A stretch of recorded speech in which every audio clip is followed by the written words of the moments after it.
The trek from the Yakutat boat harbor to Hubbard Glacier takes about an hour by small boat. Captain Larry Bemis takes a couple of Hokule'a crew members to observe the conditions before the Hawaiian canoe and the rest of the crew arrives. Temperature is 50 degrees. It's an almost mystical scene.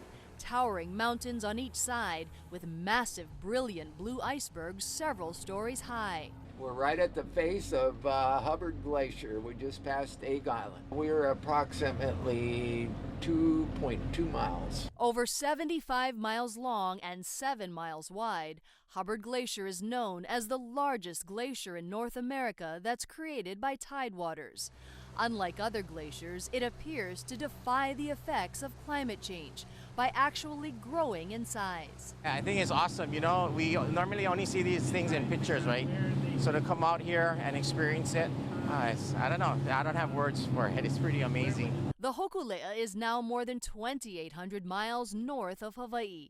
To get close to Hubbard Glacier, it's a more than 20-mile sail from Yakutat Boat Harbor through Disenchantment Bay. So the boat captain is trying to get us as close as possible to Hubbard Glacier. It is almost 300 feet tall, and we're told it's bigger than Mauna Lua Bay. Quite a magnificent sight. The deep blue ice shows just how dense and packed it is. The sight of collapsing ice and tsunami-like waves is intoxicating. We got about, I don't know, half hour or so. But our boat captain knows we cannot overstay our welcome. The shifting currents are bringing chunks of floating ice. Things can change in a matter of minutes for ice flows, currents, trying to get as close as I can without getting closed off. Okay, the boat captain just had us drive through a lot of ice, and that noise was a little unnerving, but look at one of the crew members just picked up this huge chunk of ice, and if you look really carefully, you can see bubbles in it. It took about 3 hours for the Hokule'a to sail within a few miles of Hubbard Glacier, but the Hawaiian canoe couldn't get too close as the icebergs could damage its fiberglass hull. The whole crew's going, yeah. So Polynesian Voyaging Society President Nainoa Thompson jumped on board the smaller vessel and sent a message back home to Hawaii as Hokule'a made history, sailing the farthest north she has ever gone. We are 2/3 of the way from the equator towards the North Pole. And by the way, it's like really, really cold. Hokule'a seems almost out of place in these frigid conditions. It's a place of extreme cold, extreme climate, and extreme life.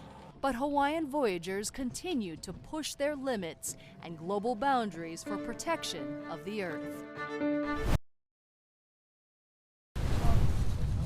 The group met at a Juneau beach to take part in an ancient practice called dash'uch, cold water dipping or bathing. Hokule'a crew member Kala Tanaka has never done this before. Are you feeling any anxiety?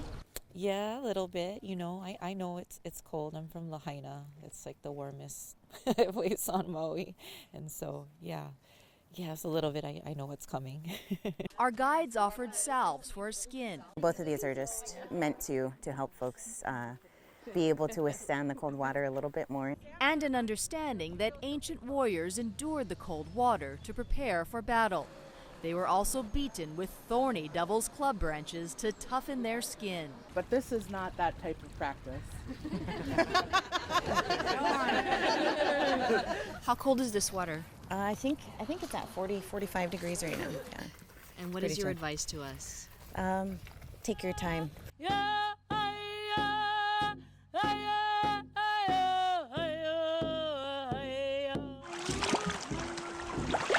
There was no pressure to go deep, and people went in at their own pace.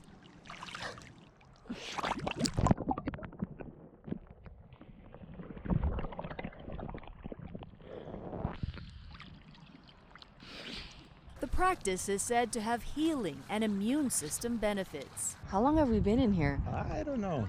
A while. But you forget about it after you're in it for a bit and you acclimate to it. And then when I heard them speak Yeah. and the drums, Yeah. it was okay. Yeah. helps us remind what we're doing. Right.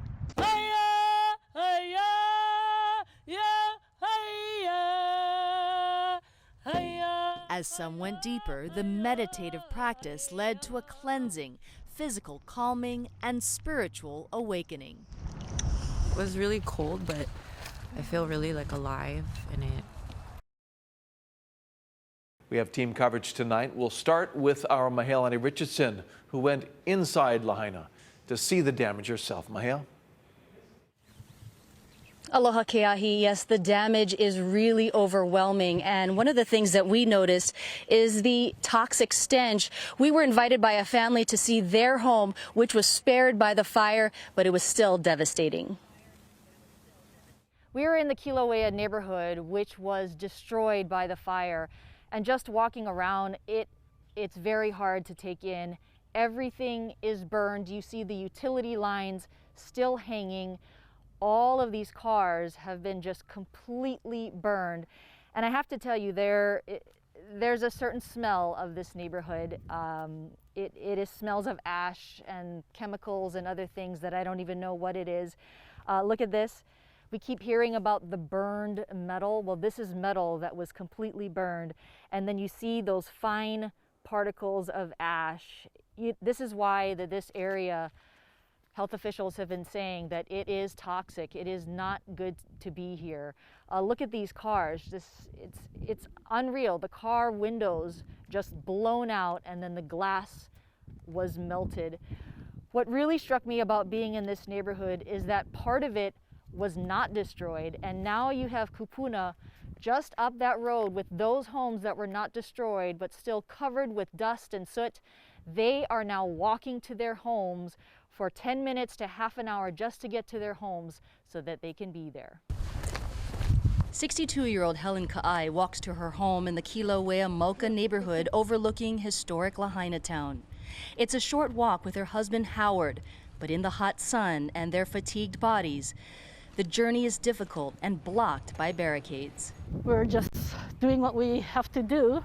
They're not going to let us. We'll just go by foot. Their home was spared, but unlivable. Her heart broken. I know you've been visiting your home a few times since this week, but is this the first time you're seeing this? Yeah, it's hard. It's hard to take in.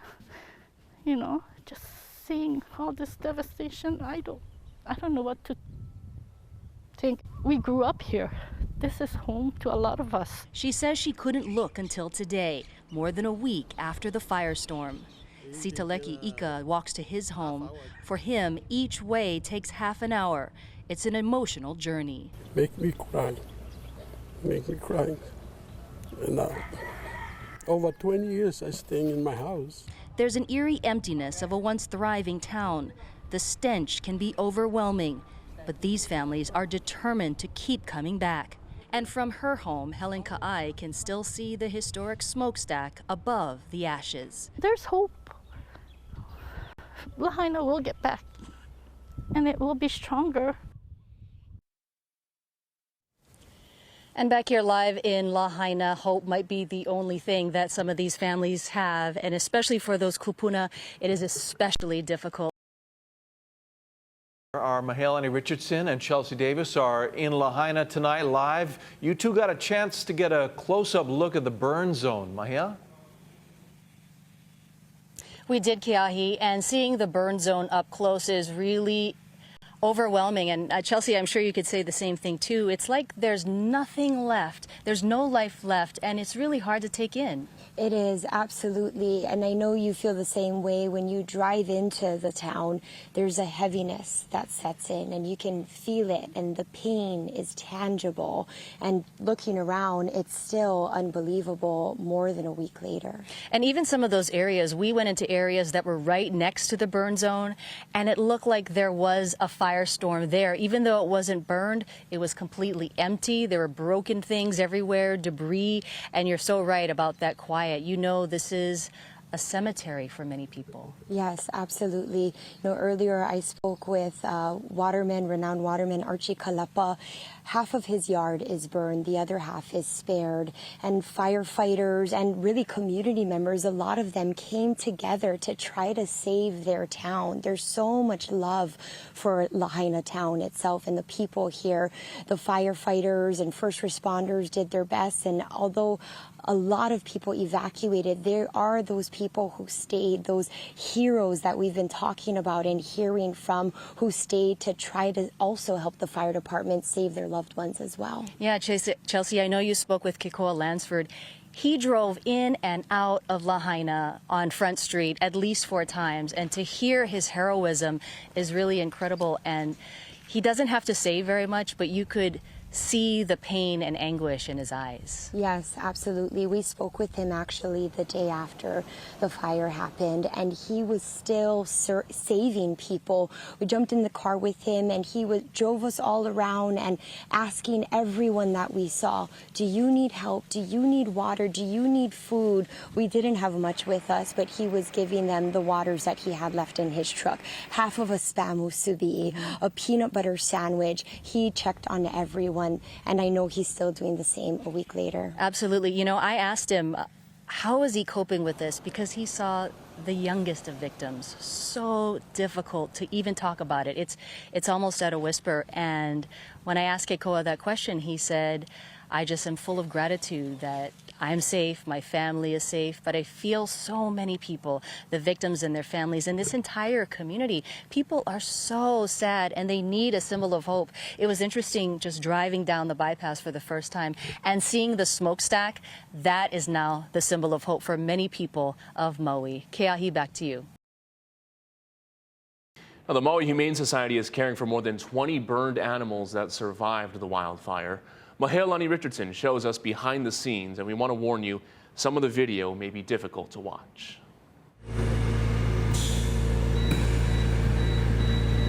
These are some of the helpless victims of the Lahaina wildfire.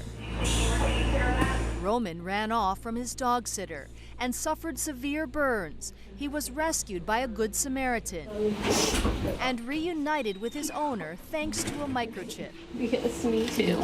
Here at the Maui Humane Society in Pu'unene, more than 20 burned animals are under constant care, needing daily bandage changes, pain medication, antibiotics, and fluids. It is very difficult to see these animals in such tremendous pain. This is little Mamaki, and someone turned her in 3 weeks after the Lahaina wildfire. You can see, she has all of these bandages, and she's not very comfortable, but doctors give her a good prognosis, and they say that she's going to be okay after some loving care. I know. Oh, I know. Oh. The majority of the animals that we are caring for right now are severe burn victims. Whether it's the ears of cats, the whiskers that have been completely singed, and unfortunately the paw pads of a lot of these animals have been either down to the bone or extremely raw. He gets a hydro one from vet staff on days of his bandage changes just to help because he's a little extra painful. Tiffany Davis is a foster vet tech. She's caring for Nigel, who came from Lahaina. I love him. And just 2 days ago, he started trying to play ball a little bit, as best as he could. So he's feeling better, and he's getting more and more sassy every day.